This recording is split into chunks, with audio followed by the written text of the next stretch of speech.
We live on a small planet, and it is the only planet by now where we can live on. So we and our planet are an ecosystem. We constitute an ecosystem. We, other species, and the planet. We can say that we are the planet, and the planet is us too. But it's not a correct point of view because in this way, we do not consider infosphere. Infosphere is what we know. So it is not important that we are part of the planet. Of course, we are part of the planet. Even if we came from another planet, we should be part of this planet, of course. But in terms of information, this is not great news. But we should try to understand what it means. What does it mean to be a part of the planet? So I prefer to say that we and our planet are an ecosystem. I know that we are part of this planet, but I know that if we know this planet, we should consider that this planet could also be an object. This doesn't mean that we should impose a difference, a separation line between subject and object. We can study ourselves, and the planet can have information about itself and ourselves, and the planet itself can have an information inside the content of information that can get until it considers even we, the people, as a part of it, of the planet. But I mention it.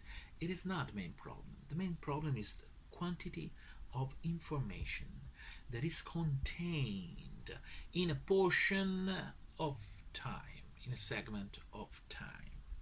And so, which kind of information do we have about the planet? The information that we have now is that this is the only planet where we can live.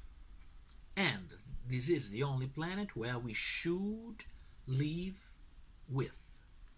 So, we can have other planets, and we have only this planet. It is like an island. Jared Diamond explained this condition, this reciprocal condition, this help, this mutual help relationship between people and their planet by introducing a very strong example, the example of the extinction that we can define as a mass extinction on the island of Easter, Pascoa. And it is very important, this example, because Pascoa is a sort of modern Atlantid, and its implosion is a very human implosion. But the importance of this implosion in terms of infosphere and in terms of biosphere is a cosmological implosion.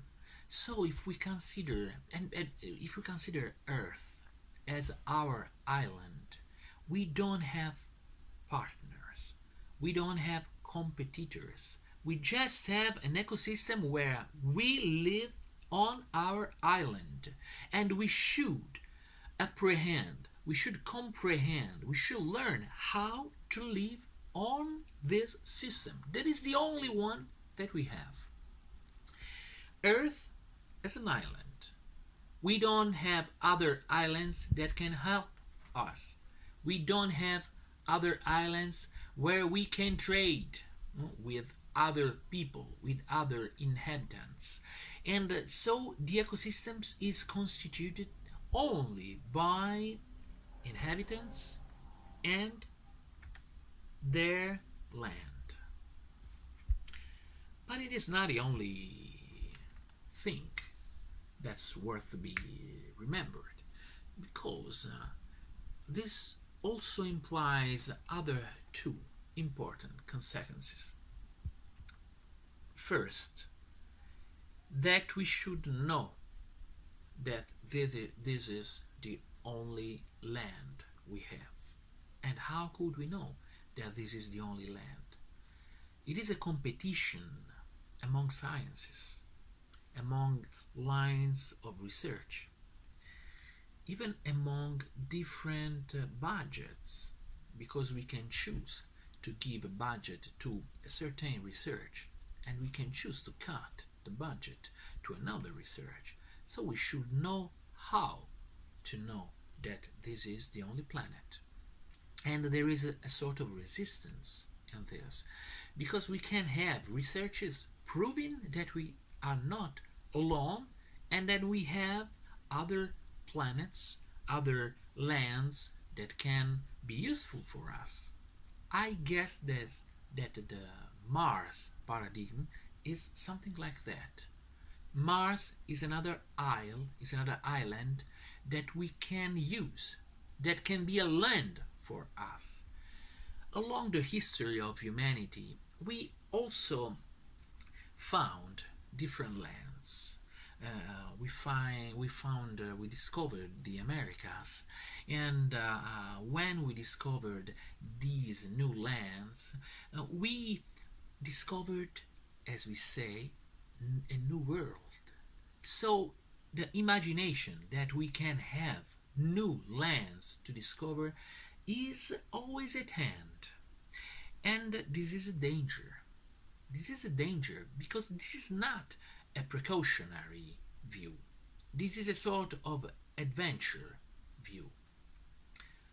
But this adventure can have a scientific ground.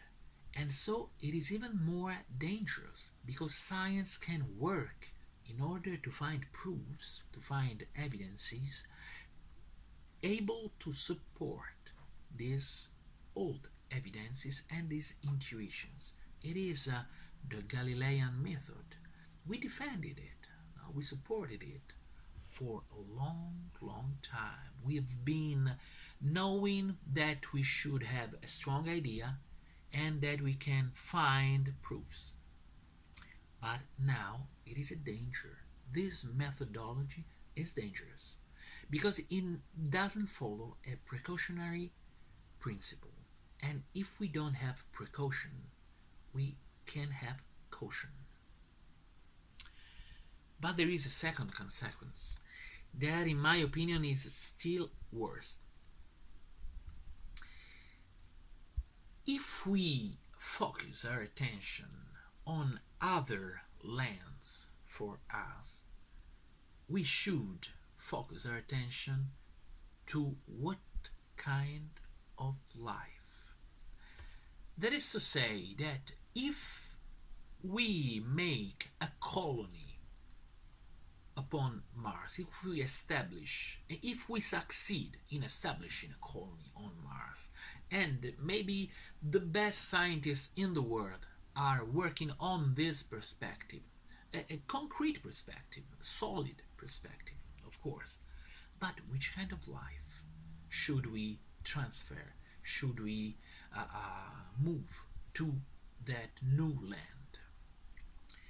We have a historical example because in the United States we transferred our European life, our European style of thought and our practices, and now we have a general paradigm coming from United States, that is war. The new world order means war. So which kind of paradigm of coexistence, of complexity, of development, of evolution could we set on another land once we find it? But which kind of life? So finding a new land is distracting us. The anxiety of finding new resources for our survival is distracting us from the main problems, for the most urgent problems on Earth, problems of population, problems of equality, problems of justice. These are more than the climate changes, the problems that affect the life and the survival on the planet. If we don't have justice, even the best climate in the world, upon any planet, is not a life that is worth to be lived.